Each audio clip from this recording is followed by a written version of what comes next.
በመጨረሻ የደረስኩበት ነገር ይገርማል። ሁለቱም ራቆታቸውን ሆኖ ወንድ ለወንድ ሴክስ ሲያደርጉ ነበር የደረስኩትና እንኳን ያን የሚያክል ትንሽዬ ልጅና ያን ሁሉ አመት በትዳር አብሮኝ የቆየው ባለቤቴ ታማኝ የነበረው ባለቤቴ ብዙ ነገር የሚባልለት ብዙ ነገር የሚመሰከርለት ባለቤቴ በዛ ደረጃ ሳየው በጣም ነው የደነገጥኩት።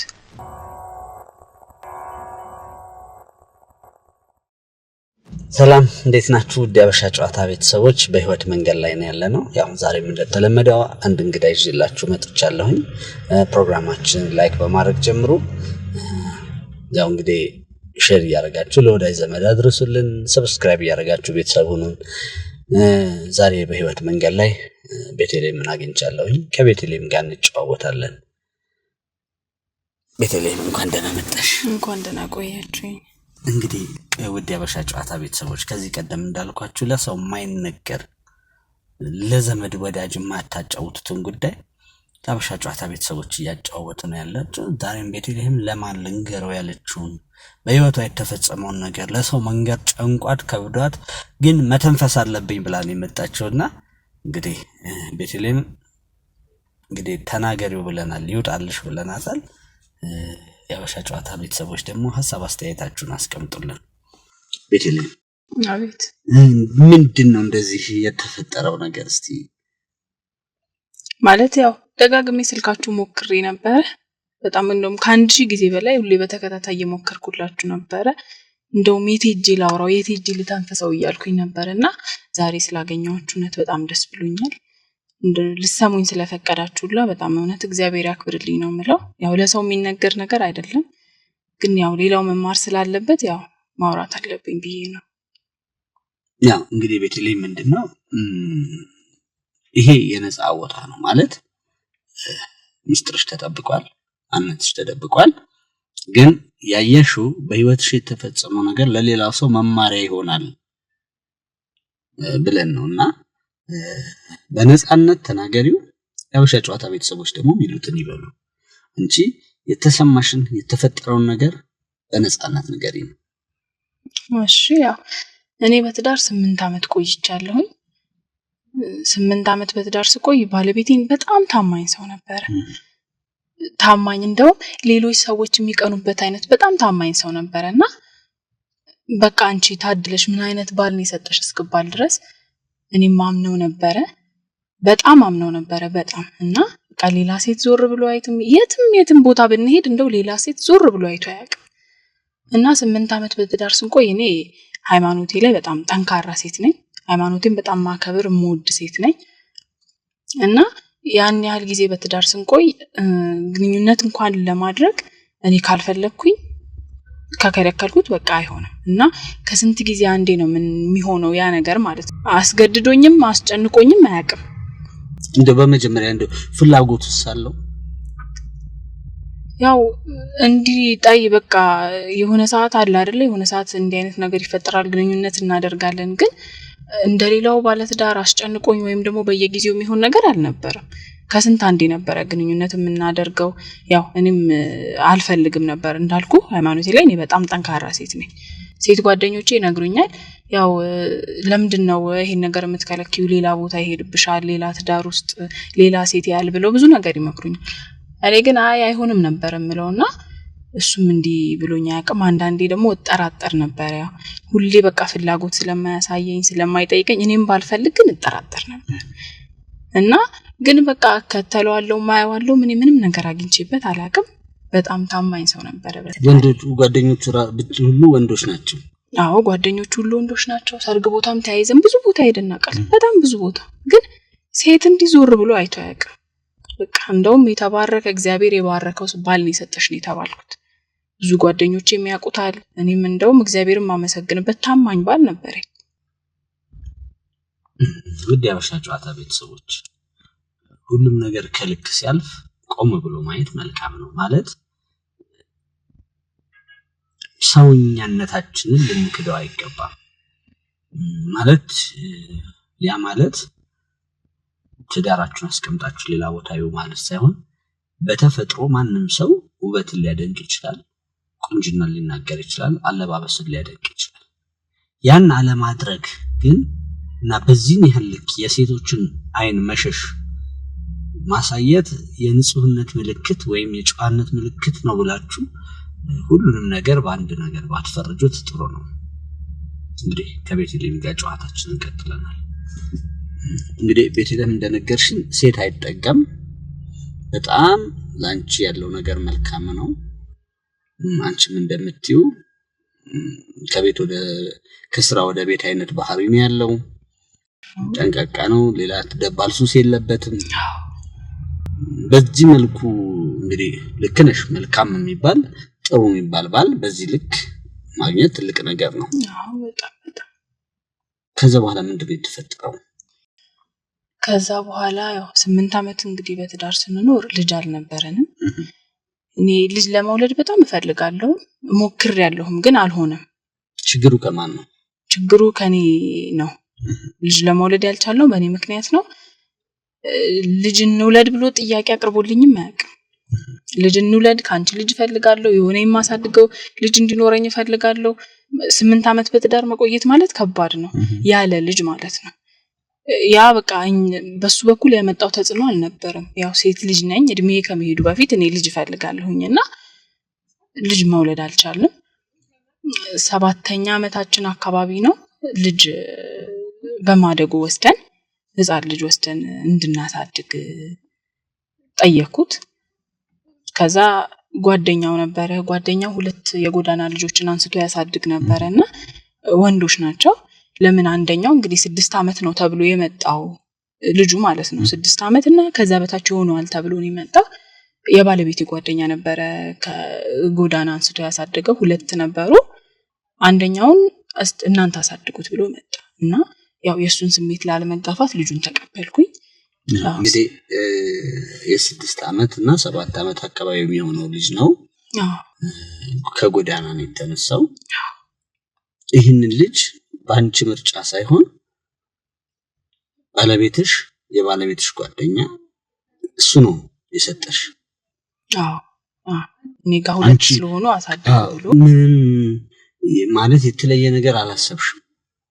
አሁን በቃ የተለየ ነገር አላሰብኩም። ያው ትንሽዬ ህፃን ልጅም ባይሆን እንግዲህ ገና የተወለደ ልጅም ባይሆን ያው የልጅ ፍላጎትም ስለነበረኝ አንድም፣ ሁለተኛ ደግሞ የሱንም ስሜት ለመጠበቅ ነው። እናሳድገው ሲለኝ የሱንም ስሜት አንድ ለመጠበቅ ይሆናል፣ ተስማማሁኝ ማለት ነው። ያው ልጁ መጣ። ያው ከባለቤቴ ጋር እንደነገርኩ ልጅ አልወለድንም፣ ግን አሁን ላይ ሳስበው እንኳንም አልወለድንም። ምክንያቱም ያው በኋላ እነግርሃለሁ፣ ግን እንኳን አልወለድንም እና ብቻ ከባድ ነው ማለት በጣም ከባድ ነበረ። ከዛ በኋላ ነው ያ ልጅ ቤታችን ከመጣ በኋላ 7ኛ ዓመታችን እያለፈ ከመጣ በኋላ የሰው ወሬ ሰማ ነበር። ኤልያስ እንዴ ድምጻችሁ በጣም እየገባ ነው። የረሳው እንዴ?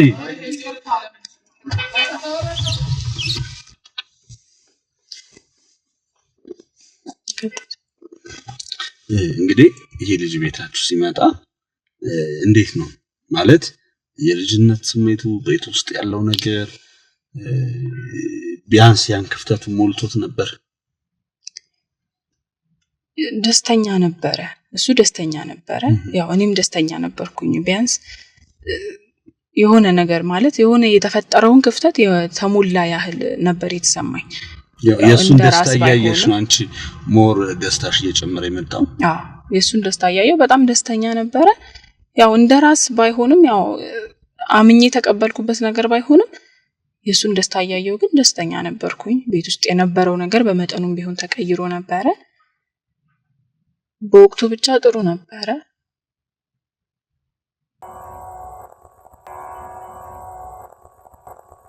እና ከዛ በኋላ ነው በቃ ያ ልጅ ቤታችን ከመጣ በኋላ የሰው ወሬ መስማት የጀመርኩት።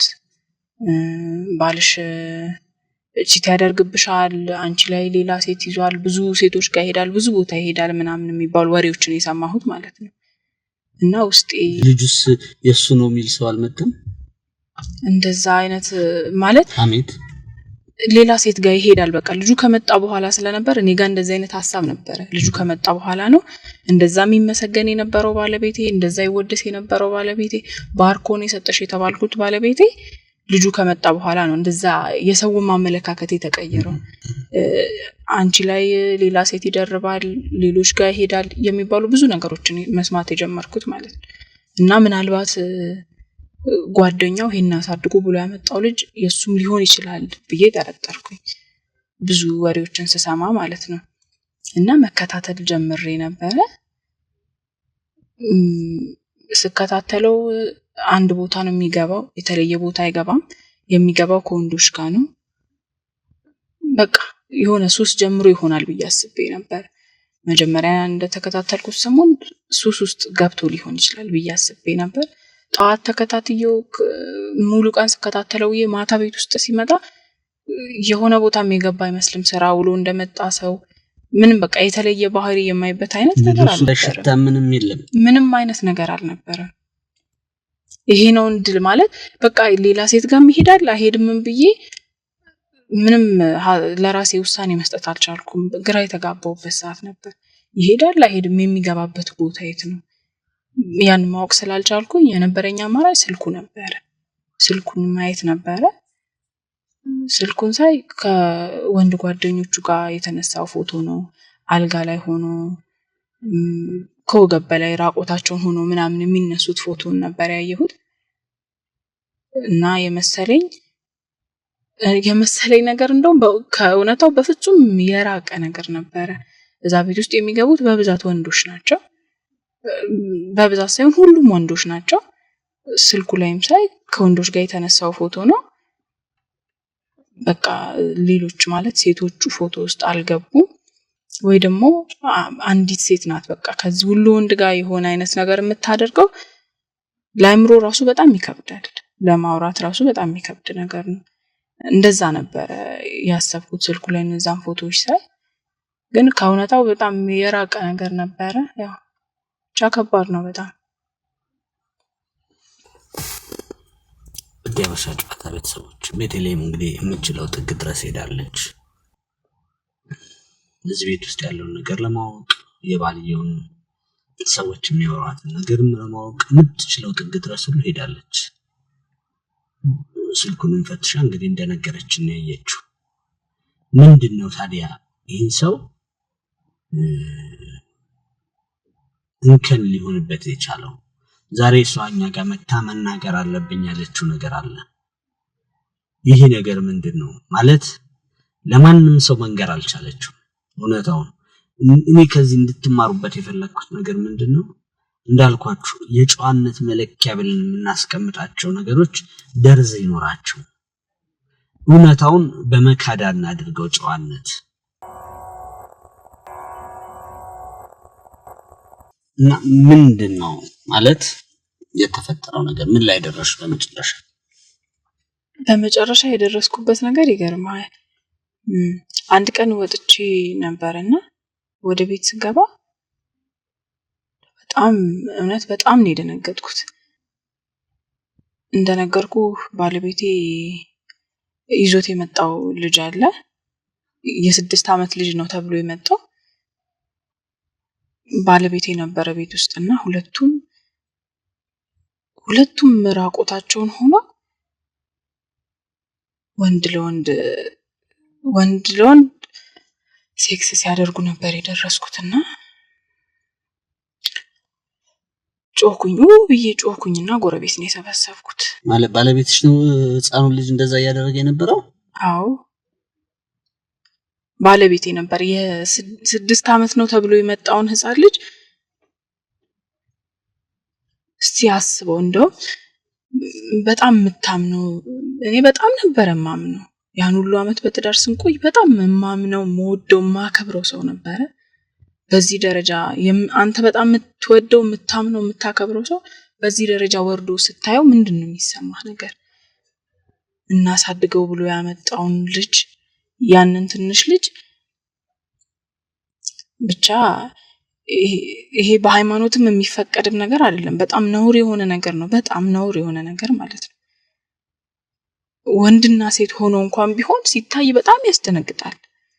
እንኳን ያን የሚያክል ትንሽዬ ልጅና ያን ሁሉ አመት በትዳር አብሮኝ የቆየው ባለቤቴ፣ ታማኝ የነበረው ባለቤቴ፣ ብዙ ነገር የሚባልለት ብዙ ነገር የሚመሰከርለት ባለቤቴ በዛ ደረጃ ሳየው በጣም ነው የደነገጥኩትና ይሄንን ነገር እናንተ ጋር እንኳን መጥቶ ለማውራት ከራሴ ጋር ብዙ ትግል ነበረው። በጣም ብዙ ትግል። በሰዓቱ በጣም ረጅም ሰዓት ጮክ ያለው ወደ ራሴ መመለስ አቅቶኝ ነበረ። ግቢ ውስጥ ነው ተሹ ያልሽው? አዎ ጮኩኝ። ሰው ተሰብስቦ ስንመለስ ከጎረቤት ጋር ስመለስ በሩ ተዘግቷል። ምንድነው ስባል ምን ብዬ ነው የምናገረው? ባለቤቴ ከማሳድገው ልጅ ጋር ተኝቶ አገኘሁት። ከባለቤቴም ወንድ ነው ልጁም ወንድ ነው ተኝቶ አገኘሁት። ወይስ ምን ተብሎ ነው የሚናገረው? በቃ ይሄ ለማለት ለንግግር ራሱ በጣም የከበደ ነገር እንዲህ የሆንኩት ብሎ ለመናገር ውስጥ ሆኖ ለጓደኞቹ ደወለላቸው መሰለኝ። መጡ። ያው እሱን ይዘውት ሄዱ። አረጋግተው ምናምን ነገር እሱን ይዘውት ሄዱ። እኔን ግን ያው ለሌላ ሰው ብትናገር እናስፈራራሻለን ብዙ ነገር አሉኝ። በሂደት ደግሞ ንብረቱን፣ ቤቱን፣ መኪናውን፣ ሱቆች ነበሩን ሌላ ቦታ መርካቶ አካባቢ የምንሰራቸው ሱቆች ነበሩን። እነዛን ሁሉ በስምሽ ያዞርልሻል ተባልኩኝ። ቤቱንም መኪናውንም ያዞርልሻል ተባልኩኝ እና ለማንም ምንም ነገር ሳትናገሪ ፍቺው ተባልኩኝ እና 8 አመት በትዳር ስንቆይ እኔ ሚስቱ አልነበርኩም። ገብቷል? እኔ ትዳር ነው ብዬ ነው አስቤ የነበረው ነገር ትዳር ነው። የጎደለን ነገር ልጅ ነው እንጂ እሱም ታማኝ ነው፣ እኔም ታማኝ ነኝ። እኔ ሃይማኖቴ ላይ ጠንካራ ሴት ነኝ። ቤታችን ውስጥ የጎደለው ከልጅ በስተቀር ፍቅር አለ፣ ሰላም አለ፣ ታማኝነት አለ። ድምጻችን እንኳን ከፍ ብሎ ተነጋግረን ማናቅ ሰዎች ነን። ግን መጠርጠር ነው። አንዳንዴ መልካም የሆኑ ነገሮች ራሱ ሲበዙ መጠርጠር ነው። ማርም እኮ ሲበዛ ያስጠላል። የሱን ታማኝነት መጠርጠር ነበረብኝ። ያን ሁሉ አመት ስንቆይ እሱን በዚህ ደረጃ ወርዶ ማግኘቴ፣ ከዛ በኋላ ንብረቱ በእኔ ስም ዞረ። አሁን የፍቺ ሂደት ላይ ነው ያለነው እና ይሄ እናንተ ጋር እንኳን መጥቶ ለመናገር በጣም ከባድ ነው። ይሄ ምን ተብሎ ለሰው ይነገራል? ሚስቱ አልነበርኩም። እኔም ሚስት ነኝ ብዬ አስባለሁ፣ እሱም ባሌ ነው ብዬ አስባለሁ። በቃ ልጅ ነው ያጎደልኩበት። ያንን ደግሞ ባሟላለት ብዬ እንደው እግዚአብሔር በሚያውቀው ቀን ከሌት ነው አምላኬን መለምነው። በቃ አንድ ልጅ እንኳን ቢሆን ቢሰጠኝ ከሱ ልጅ ቢሰጠኝ ብዬ ለምነው ነበር። አሁን ላይ ግን አልጸጸትም። እንኳንም አልወለድኩ ነው የምለው። እንደውም አንዳንዴ ሳስበው እግዚአብሔር ሲጠብቀኝ ነው ከሱ ያልወለድኩት ብዬ ነው የማስበው። ለሱ ሽፋኑ ነበርኩኝ። ያ ነገሩ እንዳይታወቅበት፣ ውጪ ከወንዶች ጋር የሚሆነው ነገር እንዳይታወቅበት፣ ከጓደኞቹ ጋር የሚሆነው ነገር እንዳይታወቅበት 8 አመት ሽፋኑን ያደረገኝ። 8 አመት ደግሞ እድሜ ነው። አንድ ደቂቃ ራሱ ለሰው እድሜ ነው። ለሴት ልጅ ሲሆን ደግሞ ይከብዳል። እኔ ሚስት ነበርኩ ብዬ አስባለሁ፣ እሱ ባሌ ነው ብዬ አስባለሁ። ብቻ ሽፋን ነበርኩኝ። ይሄንን መጥቶ ለእናንተ ለመናገር ጓጉቻለሁ። ለመናገርም ደግሞ ከባድ ነው። ያው አንተ ራሱ ስትሰማው ተመልካቾቻችንም ሲሰሙት ይከብዳል። ይሄ ማለት ለአይምሮ በጣም የሚከብድ ነገር ነው። ብቻ ስለነገርኳችሁ ያው ደስ ብሎኛል። ለማንም አልተናገርኩትም። ብተነፍስ ብዬ ነው የመጣሁት። ውድ የሀበሻ ጨዋታ ቤተሰቦች ምን ተብሎ ይነገራል? በጣም ከባድ ነው።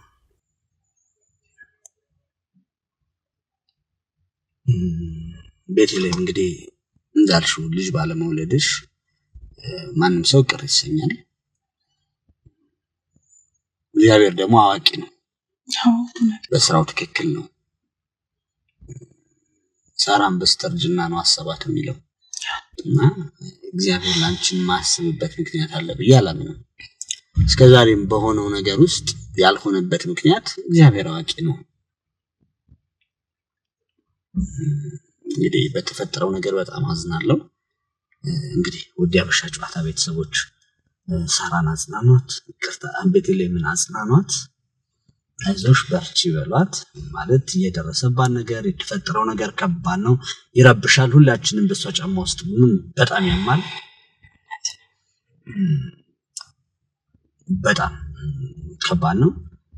እንዳልኳችሁ ደርዝ ያለፈ መልካምነት ሁሉ ሲኖር ቆም ብሎ መመርመሩ መልካም ነውና በሂደቶች ውስጥ ባሉ ነገሮች ሁሉ ያላችሁበትን ነገር ቆም ብላችሁ ሂደቶችን ቆም ብላችሁ መርምሩ። ቤተልሔምን እንግዲህ ጻፉላት፣ ኮሜንት አድርጓት፣ አይዞሽ በርቺ በሏት። እግዚአብሔር ደግሞ አንድ ቀን በልጅ እንደሚባርካት ፍጹም እምነቴ ነው። ምክንያቱም እግዚአብሔር ለማንም እንጀራ አባት ሆኖ አያውቅም። ለሁሉም ሰው እግዚአብሔር መልካም አባት ነውና ፍጹም አባት ሆኗት በልጅ እንደሚባርካት አምናለሁ። በተፈጠረው ነገር በጣም ከልብ እናዝናለን። ባለቤቷንም እንግዲህ እግዚአብሔር ወደ መፍራቱና እግዚአብሔርን ወደ መፍራቱና ወደ ንስሐው እንዲያመጣው ወደ መልካምነት ወደ መልካም አስተሳሰብ ያ ስተት ነው፣ ጥሩ አይደለም፣ መልካም አይደለም፣ ከእግዚአብሔር የሆነ ነገር አይደለም። ከዚህ ነገር እንግዲህ እግዚአብሔር እንዲገላግለው ሁላችሁም ባላችሁበት ጸልዩለት እንደ እምነታችሁ። ሌላ ምለው ነገር የለም።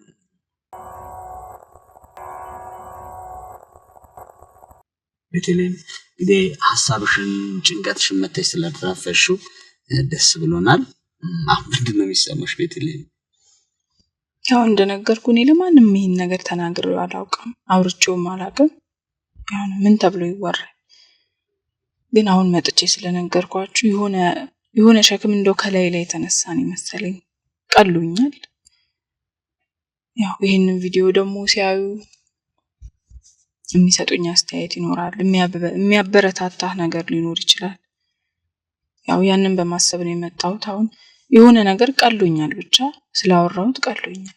ለተንፈስ ብዬ ነው የመጣሁት። የመከረኞች መጽሐፍ ተርጓሚ ይቅርታ ስማቸውን ባለማወቄ ዋናው መተንፈስ ነው ይላሉና እውነት ነው። አንዳንዴ መናገር በራሱ የመጀመሪያ መፍትሄ ነው፣ መተንፈስ መፍትሄ ነው፣ ለሌሎች መማሪያ መሆን መፍትሄ ነውና ቤተልሔም ስለነበረን ቆይታ ከልብ አመሰግናለሁ።